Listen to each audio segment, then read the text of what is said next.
இந்த காலத்துல அன்னையா தந்தையா அப்படின்றது இன்னைக்கு உங்களை மாதிரி பெற்றோர்கள் பேச வந்திருக்கிறாங்க. இவங்களுக்கு கொடுக்கப்பட்ட பிள்ளைகளுடைய படிப்புல அதிக அக்கறை எடுத்துக்கொள்பவர்கள் ஆண்களா பெண்களா, அதாவது தந்தையா தாயா, அவங்களோட கனிவு காட்டுறது, கண்டிப்போட நடந்துக்கிறது. கனிவு அப்படின்ற தலைப்புல 3 பேர் பேச போறாங்க. கண்டிப்புன்ற தலைப்புல தந்தையர் பேச போறாங்க.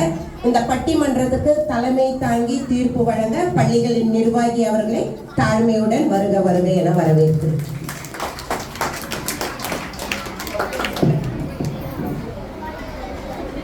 பிள்ளைகளின் வளர்ப்பில் அதிகமாக கண்டிப்புள்ளவர்கள். Very good.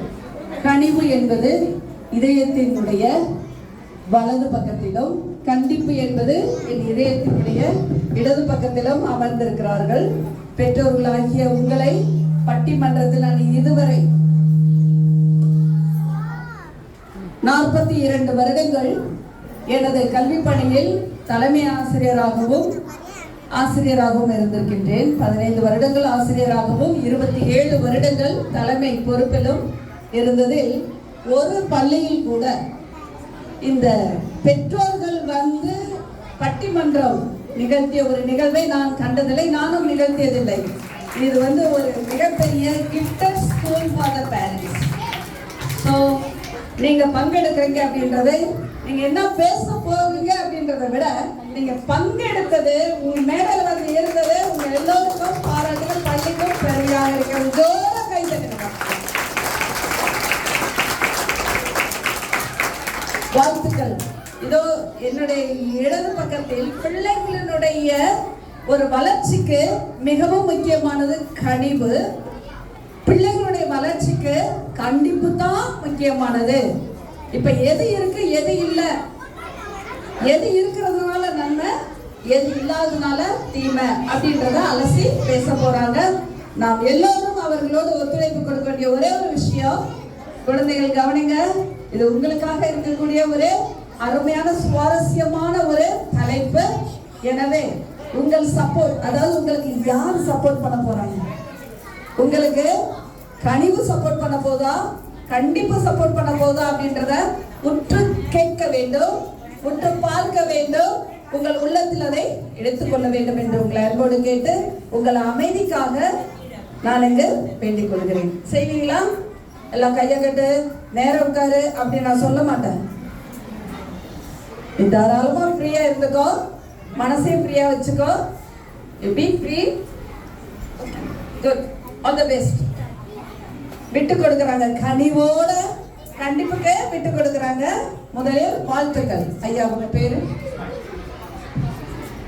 வணக்கம், என் பேர் இஸ்மாயில். கண்டிப்பு, கண்டிப்புனா என்ன ஃபர்ஸ்ட் சொல்லுங்க. கண்டிப்புனா என்ன? தண்டனை கிடையாது. கண்டிப்புனா என்ன அதை சொல்லுங்க ஃபர்ஸ்ட். யார் யார் வீட்டுல கண்டிக்கிறாங்க? யார் யார் கண்டிப்பாங்க?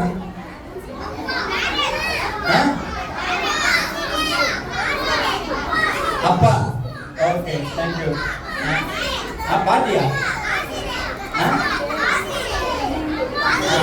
அப்பா அப்பா கண்டிக்கலாம், டீச்சர்ஸ் கண்டிக்கலாம். புரியுதா?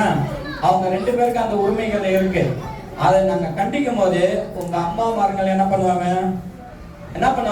என்னை ஏன் திட்டுறீங்க, எதுக்காக திட்டுறீங்க, பிள்ளைங்களை ஏன் திட்டுறீங்கன்னு கேட்பாங்க. எதுக்கு கேட்குறாங்க? நாங்க கண்டிக்கும் போது அவங்க கம்முன்னு இருக்கணும். அவங்க கம்முன்னு இருக்கிறது கிடையாது. புரிஞ்சா? ஒரு வீட்டில் ஃபேன் ஓடுது, ஃபேன் ஓடி இன்னைக்கு என்ன செய்வீங்க? சும்மாவே ஹாலில் ஃபேன் ஓடும், என்ன பண்ணோம்? ஆஃப் பண்ண. யார் யார் எத்தனை பேர் ஆஃப் பண்றீங்க? டிவி எத்தனை பேர் பாக்குறீங்க? டிவி பார்க்கணும், கொஞ்ச நேரம் பார்த்துட்டு ஆஃப் பண்ணிடணும். அதே டிவிலே இருக்கக்கூடாது. அதை அப்பா கண்டிக்கும் போது என்ன ஆகுது? அம்மா விடுங்க அப்படின்னு சொல்லுவாங்க. சொல்லும் போது என்ன ஆகும்? நீங்க படிக்க மாட்டீங்க, டிவிலே உட்காந்துருவீங்க. அந்த போனை பாக்குறது, இது பண்றது, ஏதாச்சும் வேலை செஞ்சுருப்பீங்க. அதை மாதிரி ஸ்கூல்ல ஒழுங்கா படிக்கணும், டீச்சர்ஸ் பேச்சு கேட்கணும். அவங்க பேச்சு கேட்காட்டி அப்பா கிட்ட அவங்க டீச்சர்ஸ் சொல்லுவாங்க. சொல்லும் போது என்ன ஆகும், நாங்க கண்டிக்கணும். கண்டிக்கும் போது என்ன ஆகுது, நாங்க கண்டிக்கும் போதே உங்க அம்மா அம்மாங்க வந்து எங்களை கண்டிப்பாங்க. ஏன் இப்படி பண்றீங்க, ஏன் நீங்க எது கம்முனு இருக்க மாட்டீங்களா, அப்படிதான் சொல்லுவாங்க. உண்மை அதுதானே?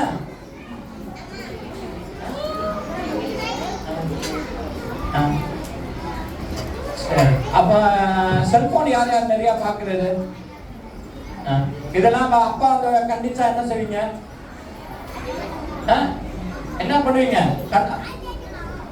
அவருக்கு வேலை இல்லை, எப்ப பார்த்தா கட்டிங் தான் இருப்பாரு, எப்ப பார்த்தா கத்துவாரு. வீட்டுல வந்தா ஃபேனை வாங்க சொல்லுவாரு, டிவி அந்த சொல்லுவாரு, போனை பார்க்க சொன்னா போனை இது பண்ணாலும் அதுக்கு திட்டுவாரு. இந்த மாதிரிலாம் பண்ணக்கூடாது. 5 வயசுல பழகிறதான் 50 வயசு ஆனாலும் அந்த பழக்கம் வரணும். கண்டிப்பு இருந்தாதான் எதையுமே பண்ண முடியும். கண்டிப்பு இல்லாத எதுவுமே பண்ண முடியாது. உங்களை வளர்க்கறது அப்பா அம்மா தான். ஆனா அப்பா பேச்சு கேட்கணும். மெயினா அப்பா பேச்சு கேட்டே ஆகணும். ஏன்னா நான் கடைசி மட்டும் உங்க கூட இருக்க போறது அப்பா அம்மா தான். புரிஞ்சா?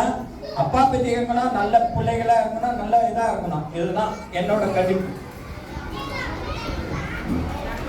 அதாவது ஒரு குடும்பத்தில் குழந்தைகளை வளர்க்க வேண்டுமானால் அம்மாவா இருந்தாலும் சரி, அப்பாவா இருந்தாலும் சரி, கண்டிப்பாக இருக்க வேண்டும். கண்டிப்பா இருக்க வேண்டும் என்று மிக அழுத்தமாக பேசி அந்த கண்டிப்புக்கு அழுத்தம் கொடுத்து பேசிய அண்ணார் அவர்களை வாழ்த்தி பாராட்டுவோம்.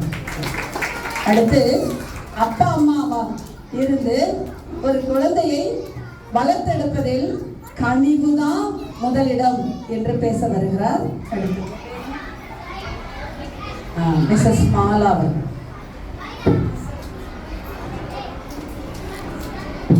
அனைவருக்கும் வணக்கம். நான் கனிவை பத்தி பேச வந்திருக்கிறேன். பிள்ளைங்க வந்து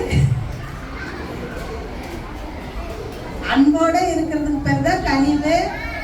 பிள்ளைங்க வந்து அவர் சொல்றாரு அப்பா பேச்ச மட்டும்தான் கேட்கணும்னு சார் சொன்னாரு. அப்பா பேச்ச மட்டும் கேட்கணும்னு கிடையாது. நம்ம பிள்ளைங்க எல்லாமே நல்ல பிள்ளைங்க தான்.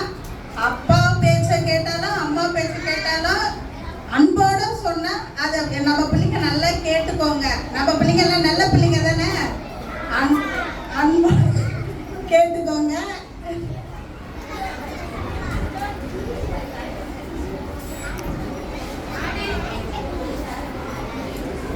நம்ம பிள்ளைங்களை வந்து ஒரு ஸ்கூல்ல பார்க்க வரோம்னா ஒரு டீச்சர்ஸுங்க வந்து கடுமையா நம்ம கேட்க முடியுமா? டீச்சர் நான் என் பிள்ளைங்களை பார்க்க போறேன், நீங்க விடுங்கன்னு சொல்லிட்டு கேட்க முடியுமா? முடியாது. ஒரு அன்போட டீச்சர் என் பிள்ளைங்களை நான் பார்க்க போறேன், இந்த மாதிரி நான் இங்க வெளியில கூட்டிட்டு போறேன், உங்களால கூட்டிட்டு போக விட முடியுமான்னு ஒரு கனிவோட கேட்ட பிறகுதானே அந்த டீச்சர்ஸ் விடுறாங்க. அதனால அந்த டீச்சர்ஸுங்க அன்போட இருக்கிறதுனாலதான் நம்ம பிள்ளைங்கெல்லாம் ஒரு நாள் ஃபுல்லாவும் அந்த டீச்சர்ஸுங்களுக்கு கனிவையும் அன்பையும் கொட்டி தரதுனாலதான் அந்த பிள்ளைங்க பாசத்தோட அந்த ஸ்கூல்ல இருக்குதுங்க. இப்ப ஒரு நாள் ஃபுல்லா ஐயோ அந்த டீச்சர்ஸ் கிட்ட நம்ம போலாமா, ஐயோ வேண்டாம் அந்த டீச்சர்ஸ் வந்து திட்டிக்கிட்டே இருப்பாங்க, நம்ம போக வேண்டாம்னு சொல்லிட்டு நம்ம பிள்ளைங்க நினைக்குதுங்களா? இல்ல. இன்னொரு டீச்சர்ஸ் கிட்ட போனா அம்மா அந்த டீச்சர்ஸ் நல்லா சிரிச்சு பேசுவாங்க, நல்லா பழகுவாங்க அப்படின்றதுக்கு பேர் தான் கனிவு. அதனால நம்ம பிள்ளைங்க நல்ல பிள்ளைங்க, எதை சொன்னாலும் கேட்டுப்பாங்க. நம்ம பிள்ளைங்க பாசத்தோடு நடந்துக்கிட்டா நம்ம கண்டிச்சுதான் அந்த பிள்ளைங்களை கடைபிடிக்கணும்னு ஒண்ணு கிடையாது.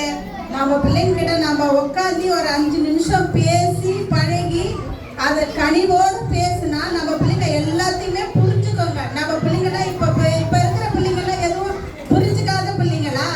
எல்லாமே புரியும் நம்ம பிள்ளைங்களுக்கு. அதனால கனிவோட பேசுங்க, நம்ம பிள்ளைங்களுக்கு எல்லாமே புரியும். ரொம்ப நன்றிமா. மிஸ்ஸஸ் மாலா என்ன சொல்றாங்க அப்படின்னா,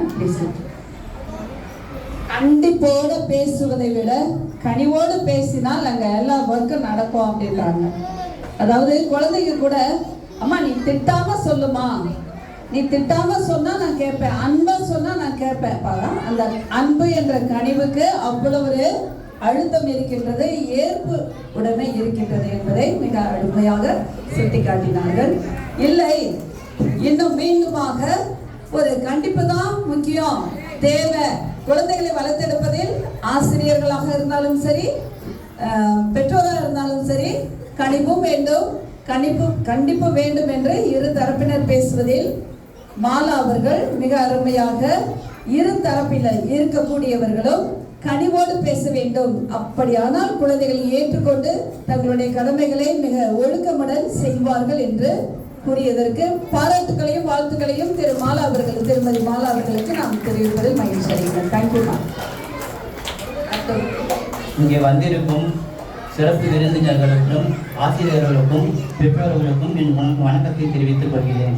இந்த அக்கா சொன்னாங்க இன்னைக்கு வந்து எல்லாமே கனிவா சொல்றாங்க, எல்லாமே கேட்டுப்பாங்கன்ட்டு. அவங்க வீட்டில் பார்த்தாதான் தெரியும் அவங்க எந்த அளவுக்கு கனிவா இருக்கிறாங்கன்றது. அவங்களை பார்க்கும் போதே தெரியுது. இப்போ நீங்க எத்தனை பிள்ளைங்க வந்து சொன்ன உடனே எல்லாத்தையுமே கேட்டுக்கிறீங்க? காலையில எழுந்து அவங்க வேலையை செய்யறீங்களா? எத்தனை பேர் கை தூக்குங்க பார்க்கலாம். இது வீட்டில் வந்து அவங்க அம்மா அப்பா கிட்ட கேட்டாதான் தெரியும். இப்போ ஒரு குழந்தைக்கு வந்து நல்லவன் ஆகட்டும் தீயவன் ஆகட்டும் யாரோட வளர்ப்புல இருக்கு? பெற்றோரோட வளர்ப்புல தான் இருக்கு. இப்போ ஒருத்த வந்து நல்லவன் ஆகணும்னா அவரை பத்தி என்ன சொல்லுவாங்க பாருங்க, இந்த பெற்றோர் வந்து குழந்தைங்களை வந்து நல்லா வளர்த்துருக்காங்க சொல்லுவாங்க. அவங்க கெட்டவனாலும் எப்படி வளர்த்துருக்காங்க பாருன்ட்டு பெற்றோர்களை தான் சொல்லுவாங்க. அதனால என்னன்னா இப்போ பிள்ளைகளை வந்து கண்டிப்போட வளர்க்குறத தப்பே இல்லை. கண்டிப்புன்றது எல்லா இடத்துலையும் தான் இருக்குது, வீட்டில் மட்டும் இல்லை வெளியிலையும் தான் இருக்கு. இப்போ இன்னைக்கு ஸ்கூலுக்கு வரோம். இப்போ எத்தனை பேர் கரெக்டா அந்த 9 மணிக்குள்ள ஸ்கூலுக்கு வந்துடுறீங்க சொல்லுங்க. பாருங்க, இதே வந்து கண்டிப்போட சொல்லியிருந்தாங்கன்னா நீங்க கேட்டிருப்பீங்களா? கனிவோட சொல்றதுனாலதான் நீங்க கேட்க மாட்டேன்றீங்க. அதே கண்டிப்போட சொன்னா சீக்கிரமா ஸ்கூலுக்கு வந்துருவீங்களா? சரி. அதுக்கப்புறமா வந்து இன்னைக்கு வந்து இருக்கிற இதுல வந்து எவ்வளோ பேர் வந்து கண்டிப்போட இருந்தா கூட அதை வந்து யாரும் கேட்கறதில்லை, புரியுதுங்களா? அதனாலதான் வந்து இப்ப ஆசிரியர் வந்து இப்ப கண்டிப்போட ஹோம்ஒர்க் செஞ்சுட்டு வான்னு சொன்னாங்கன்னா யாருன்னா கண்டிப்பா செஞ்சிருவீங்க. அதே கனிவா சொன்னா கேட்குறீங்களா? கேட்கறது இல்லை. ஏன்? அந்த இடத்துல கண்டிப்பு தான் முன்னாடி நிற்குது, புரியுதுங்களா?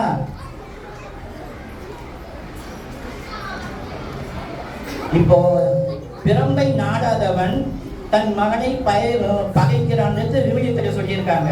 Spoil the rod, spare the rod, spoil the child. அது என்ன சொல்லியிருக்காங்கன்னா பிரம்பை எடுக்காதவன் பையன் ஒழுங்கா வளர்ந்துதான் சரித்திரமே கிடையாது. இன்னைக்கு வந்து நம்ம வந்து திட்டத்தை அடிக்கிறதெல்லாம் கஷ்டமா தான் தெரியும். இப்போ ஒரு அப்பாவையும் பார்க்கும்போது உங்களுக்கு ஒரு ஹிட்லர் தான் தெரியும். ஆனா நீங்க வளர்ந்து ஆளாக்கி பெரியவன் ஆனதும் அவங்க என்னென்ன தப்பு நம்ம வந்து நடந்திருக்காங்கன்றத பின்னாடி நினைச்சு பார்ப்பீங்க, புரியுதுங்களா?